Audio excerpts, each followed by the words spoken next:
Most guitarists get lost in the fretboard, but Bob Weir's approach is totally different. If you're tired of feeling boxed in by just random chord shapes, you'll love this. So I'm going to show you the Bob Weir way to map that fretboard so you can break out and play with real confidence. You know, have you ever noticed how the fretboard feels like an old neighborhood? You know a few streets by heart, but the rest is like a confusing maze. You know, you've got your favorite shapes. You can play through songs, but the second you try to step outside those safe zones, it's like the map just totally disappears, and suddenly, you know, you're lost. And here's the kicker. Most players, they blame themselves. You know, they think like, oh, I just need to memorize, you know, more chords, but that's not it. You know, the real problem isn't missing shapes, it's missing connections. You know, once you see that, mapping the fretboard, it gets a whole lot easier. So let's make this simple. You know, most people think you need to map the entire fretboard at once. Nope. You know, we start ridiculously small. Imagine you're learning to walk. Like you don't sprint marathons on day one. You take one step, then another. So let's use a song with just 2 chords, like the outro to Stella Blue.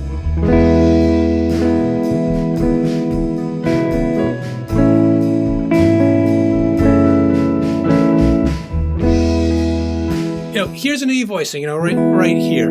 It's just using the C shape. If you know your KH system, it's like this, just right here on the 7th fret. And, you know, you don't have to, bar down the whole thing. You just play those middle 4 strings. You know, the next step is to find the closest A, which would be right here, super common shape, that E shape from the KH system. And so it's A, but with the E shape. But you can just play the middle 4 strings of both these, you know. And notice how, you know, little the hand has to shift, you know, and listen for what also stays the same. Oops, you know, this note, not that one. This one right here,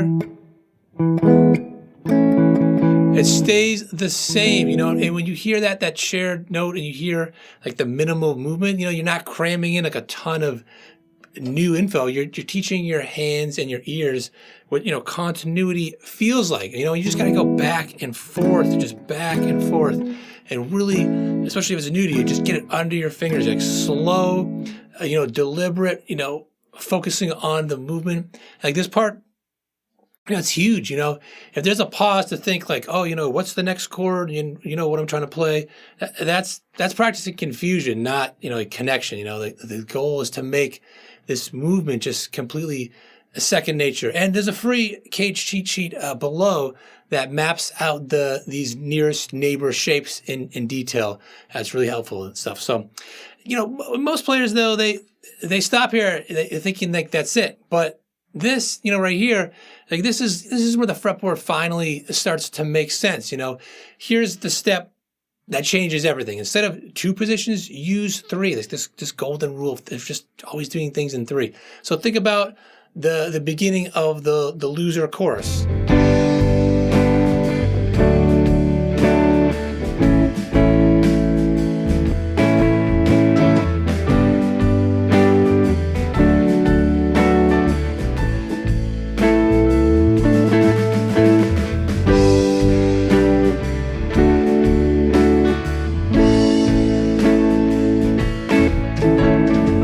You can start with G, you know, like right here, just playing those middle strings and that C shape again, and then move to the next, you know, D inversion. So this shape right here, it's actually the G shape, but just play the middle 4 strings, and the lowest note, you know, it's not D, but that works, and then slide it to an A major, which we don't have to even play the full thing. Bob often would just play like instead of this shape, this is the D shape, he would often just play just these right here. It's like a little power chord, just a simple thing. Sometimes playing this note right here.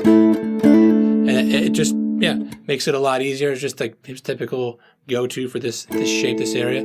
But you notice how, like, you know, the shapes, they connect, you know, across the fretboard. You know, here's the important shift. That D, you know, it doesn't even have the root on the bottom. It doesn't matter, you know.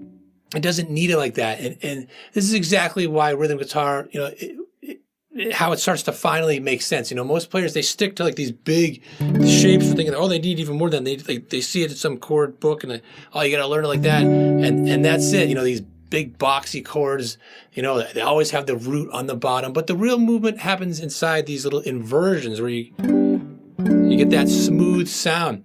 And Steve, a student from my language of guitar at Bob Weir Edition, he put it perfectly when he said, I finally understand what's actually going on in the rhythm parts. Unless you're playing those inversions, you're just not hearing what's going on in the Dead's music.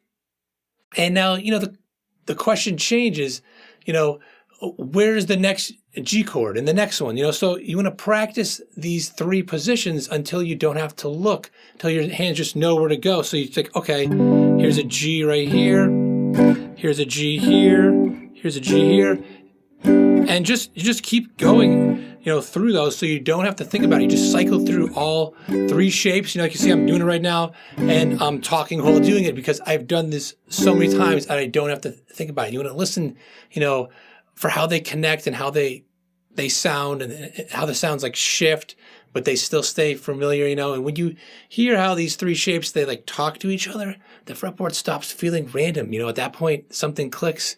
You stop thinking in terms of like a position where you stay here. You start seeing just one kind of connected shape. That's why it's helpful to use three, so you're not like doing too much and getting overwhelmed.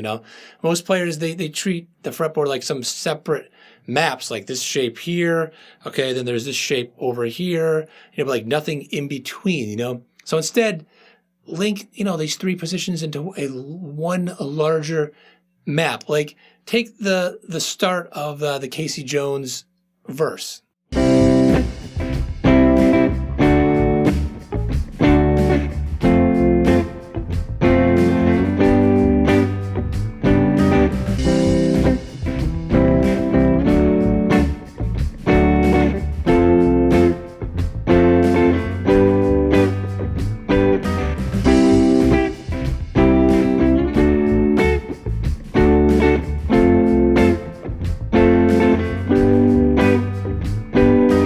So you just had it on loop there because it does change halfway through, but to keep it simple, just these four chords. You got, C, D, F, and G. Just focusing on those, middle four strings, and then move it up, to the next position. So now I've got these inversions. Here's C here, D, F, G, and you can just shift them up, even higher up to here.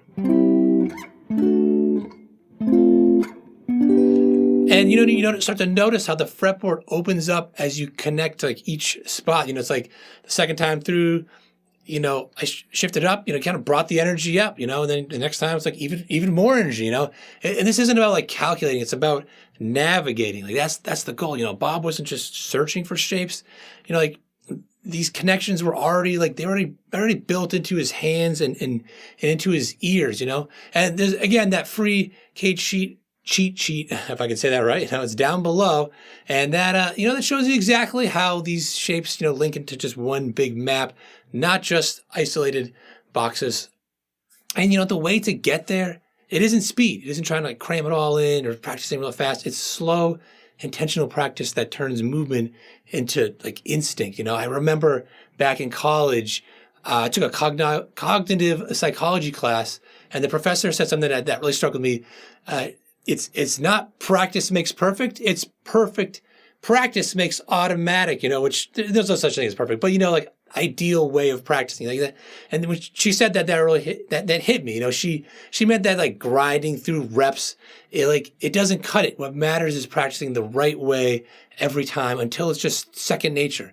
And that's how, the fretboard, it like stops being something that you just like memorize and starts being something that you just move through, like you're just walking through your neighborhood, maybe you had a map first time you're living there, but after a while you start to know it, and if you want to take these fretboard ideas even further, check out this video here. You'll discover a totally different way to jam on just two chords using tricks most guitarists just like never think of. It's a simple shift that can make your playing sound unexpectedly creative.